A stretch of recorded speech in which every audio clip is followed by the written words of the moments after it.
Hello, welcome to Brockwell Lane. This is a recent purchase I made, which is one of the more recent models of the Bachmann Class 40. It did come with small yellow ends, but I've painted 4 yellow ends on there. I've still yet to renumber it, but it's fitted with DCC.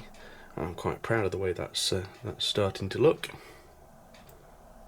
Now, what I need to speak to you about today is really an announcement. I've got a brand new layout, which is actually the largest layout I've ever attempted.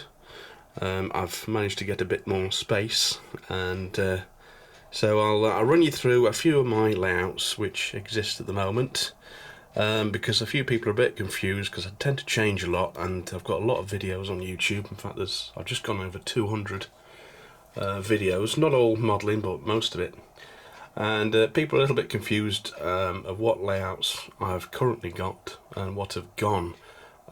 So I'll give you a bit of background on what I've been doing over the last few years on YouTube. So this is the current layout room, which is just a box room.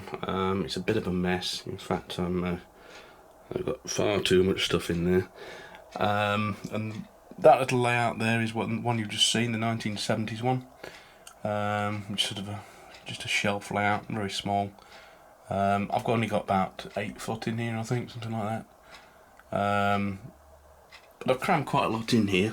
So there's that little shunting layout there, which you saw me build only earlier on this year, from leftovers mainly. We've also got this 009/HOE layout, which sort of goes in a horseshoe shape around the room. This is the largest layout I've got at the moment, but this has been home to a couple of layouts before this one. There was the 1990s layout with the flats and the flashing fire engine, which was my first proper layout on YouTube, which there's quite a few videos on. Yeah, so here's a still of the Brockwell Lane TMD, I called it. Proved quite popular. It was sort of 1990s era. So there's quite a few videos on there for you to check out. And then after that, I changed it on the same baseboards to a Great Western layout. And again, it's the same back scene that I've currently got on my 009 layout, which I used for this Great Western one, which followed on from the 1990s Brockwell Lane. And of course, by that time, I'd got the name and the channel, so I kept the name Brockwell. But the first layout I ever did was this O-gauge layout, which was a motive power depot based in the 1970s, and that was in the same location, although a little bit lower down, in fact too low down, on some IKEA cabinets, which got scrapped a while ago. But there is one video on YouTube, the very first video I ever did, just before I took it down. But it was in this magazine, which was Royal Model Annual 2015, which I was quite pleased to get that in. It was a nice layout, and I've got quite a few comments on the few people that did watch my original video. But it had to go because it was it had a few problems, especially with the baseboards, which weren't very good. Which brings me to my new layout. And I'm looking for a home for my DRS depot, which is more like a diorama. I managed to put these cabinets together. Well, they're not cabinets, they're drawers from IKEA. There's a couple of bedside tables I put on top of one another, and there's a couple of drawers and an old TV cabinet there. But on doing that, shuffling all these bits of furniture around, I realised that above it I had room for a much larger layout, and you'll see I've been quite busy doing the framework for what is actually 12 foot long, which is quite big for me. The other one only being about 8, I think, but I've got 2 foot there, and I've started planning a 1970s terminus station on it. So this is going to feature on my channel in the future and will become the main layout. The others are not going anywhere. because they're quite happily sitting where they are in the other room. But this will be my main layout, probably for the next year or so. And as you can see, I've done not a lot to it apart from put some tracks down, and I'm just playing around with some designs. And as I said, the DRS depot's underneath the this main layout now. It fits very nicely there. I'm going to put some LED lights underneath my new construction here to shine down on it, so that'll be it's also movable. You can lift off the top of those drawers quite nicely, so there's no need to get rid of that layout or anything. And so you'll be seeing more of that in the future, I imagine. So as you can see from some of the stock I've got out, you can probably guess where the location's going to be and the sort of era I'll be looking at. I'm going to do a Scottish terminus. In fact, it's going to be based on the might have been branch to Ullapool in the Scottish Highlands, because I'm very fond of that part of the world, and also a lot of the locomotives and stock which used to run up there. So I'm going to base it in 1975 sort of area, although it will allow me to go either way, backwards or forwards by 10 years. So I could go as far as 1985, 86, something like that. But probably blue era will be the main interest here, although I could also go back to steam if I wanted to as well. So baseboard construction, and this is not my favourite thing at all. It's a little crude, I guess, but as I say, I've used these IKEA units. The main unit supported on this end, on the top of these two bedside cabinets, and then it's standard strips of wood attached together, and they're actually attached not to the wall, which was my original plan, but actually to the cabinets. I've drilled some holes and attached them to them, so they're not going to go anywhere. That means I've got no holes in the wall, which is a good thing, as this is a flat and I don't own it. But I've got these name boards printed off from this company online.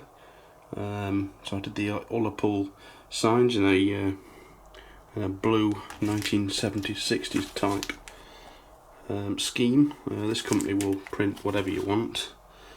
Sankey Scenics, they're online.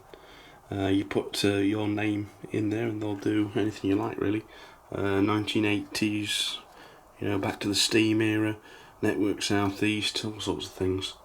So they're going to be really useful. About £15 those, and you get loads and loads of bespoke names of different sizes. So the inspiration for the layout comes from looking at books which I borrowed from my dad. This is a good book, which it's going to be mainly based on pictures in there. The stock used, this was printed in 1976, so it's about the right era for this layout. So I'll be using that a great deal to get the right stock and weathering on locomotives, etc. So it's MDF, and it's about 12 foot long by 2 foot, and this should take pins quite well. I've got some plywood back scenes there, which is going to be photographic back scene, but they were some offcuts at my local woodyard, about £2.50 I think they were, and I got 4 of those. So the layout to be there'll be a main station area there. It's going to be sort of based on the track plan of Kyla House or maybe Mallaig, something like that. Not quite decided yet, but I'm still playing around with some old tracks which I've got left over from previous layouts. The Great Western layout they were used on last, but I think they're alright. It's Coast 75. And at the front of the layout I'm going to use Bullhead, the new Pico Bullhead, but only at the front side where it's more visible, because I think it's about twice the price of the original Pico Code 75. Then you go through, there's going to be a scenic break here. Now the other side is just going to be fiddle yard, or a start of it. It will curve round, and then there'll be a shelf here which I'm yet to put up. which is going to be just a run round loop, which will hold a couple of trains, maybe 3 trains.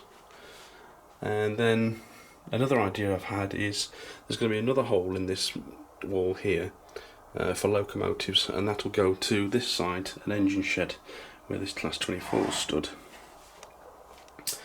So there'll be 2 ways of entering the scene, so I can put locomotives on and off quite freely there, and they'll just appear out of the shed, which I think is going to be half a shed low relief, something like that. So I've got a couple of items here. This 24 is probably a rare visitor to this location in Scotland, but it's got sound fitted, and I'll be able to use that a lot better on this layout than I have on my previous little end-to-end. There's also the Class 37, of course, at the other end of the layout, which is, although it's not the right number for a Scottish region locomotive, that will do me for starters. Helgen 26, of course, which I'll have to purchase. And it's going to be DCC fully, this layout as well, which is a first for me. I usually go analogue, but I've been persuaded by practicing with the other layout that DCC is the way to go. And I'll probably have sound on these locomotives as well, and that one needs it fitting, so if anybody knows if TTS sound could be fitted to a Bachmann 37, let me know whether there's any problems with that, because that might be the way to go for that one. So there you go, I'm quite excited about this new project. I think I've done the baseballs better than I've ever done before, so I'm learning there. I've just got to crack the electronics and wire it up for DCC from the start, which shouldn't be too difficult. I'm sure I can do that. So it's going to take a few weeks to get trains running, I think, because I haven't got the money just to jump into it, and I've spent a bit on these on this bit of timber already. But I think it's an interesting project, and this will be the main focus of the channel for, well, at least a year or so, I should think. So I'm sorry I've not put many videos up recently, but I've had an awful lot of computer problems, and so I'll see you next time on Brockwell Lane. I hope you like the new project. Subscribe below, and I'll see you later. Bye bye.